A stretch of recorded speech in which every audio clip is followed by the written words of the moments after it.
Let's go YouTube. Of course, your boy Keith in here.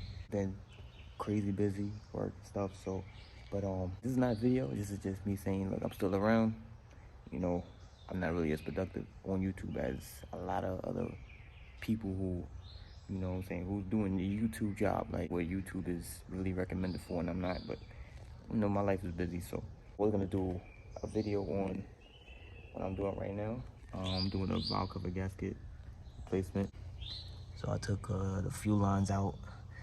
You know, they start leaking once you start turning these nuts off. Look like these babies right here. Most fragile replacements ever, man. Like one bend on this hard enough and you can actually like break these. There's tons of video out here for this model. It's an N20 engine. You're bound to see this happen. So it's sad to say that, right? But I'm gonna do little clips of what I'm doing, just so I'm gonna post something up. When you're taking these off, I'm gonna show you something that you don't do. Now you see how this is broken?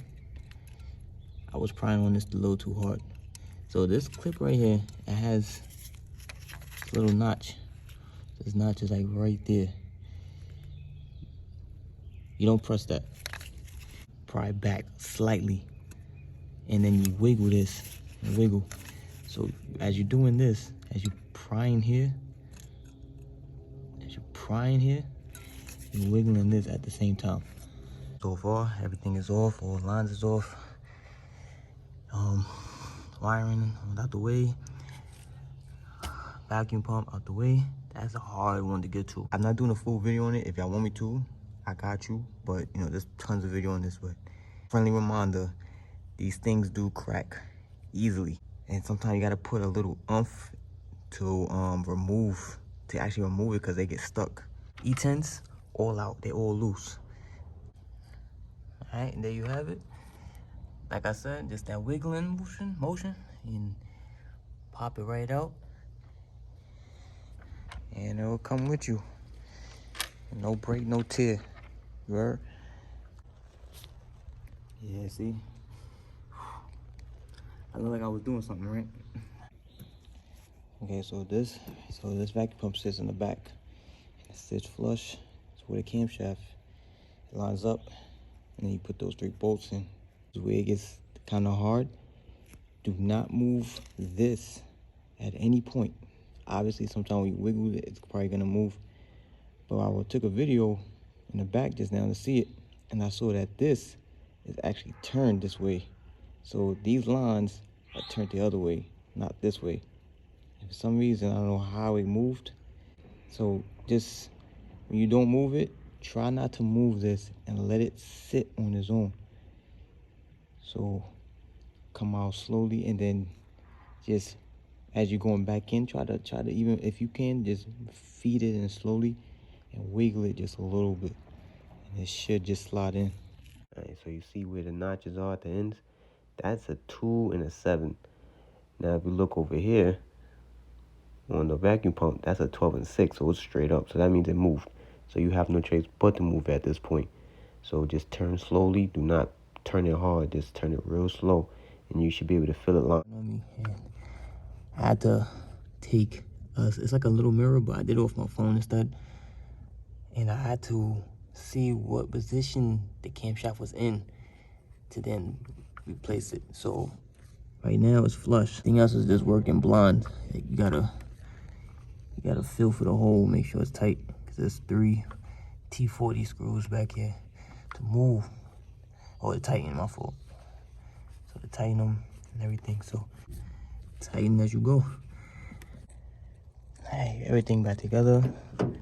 You know, got little trim pieces. I can just put those on, but first, I'm not even gonna put those on. I'm gonna put the battery on and start it. That vacuum pump, that line for the camshaft, need to make sure that I don't hear any noises. Obviously, it's gonna be loud because I don't have the cover shield on it. So that's what the cover shield is for. So it's not as loud when you open the hood, but still want to make sure and double check any leaks.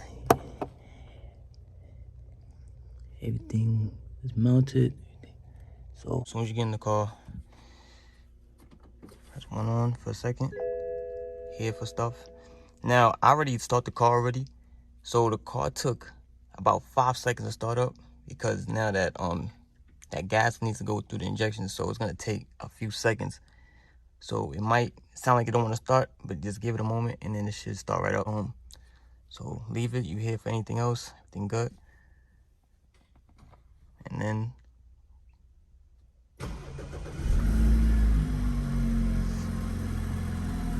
well, it was a little. That's a second because obviously I already started it up. So now you gotta check. It's gonna be loud, so we gotta check for everything.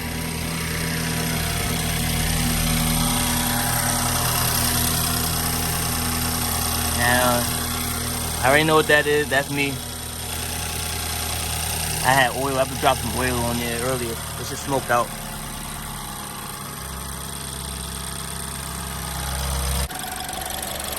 And so, he is not smoking anymore. And that's my fault. I should have wiped all the oil from when I picked up the valve cover. A little bit dripped on there, and I didn't wipe the whole thing up, so it started burning through it. So always wipe everything. Future reference. Always wipe. So remember, when you get in the car and you start it up, it's gonna take a second, and then it will turn over, and you should be fine. So it's just to remember the fuel line's gotta get some of that stuff back in and keep moving. So but that's it. I mean, I would have did a full video on this, but there's a lot of videos on there, you know what I mean? So I'll do a full one on something else. Eventually something gonna pop up, so sadly. I'll do one this time. I'll actually do a full video on it, you know. But if you got any questions on that one right here, holla at me if you need it. Yeah, so if you need any questions on this part, well, feel free. I know I haven't been really answering the one on the Honda. I'm not gonna lie. You know, I guess it's more of a, it's gone now. You know, I don't want it to continue to think about it. So I'm moving on. And but if you have any questions about this and you have one, you know, holla at me. And you know, yeah. So, all right, I'm gonna holla at you.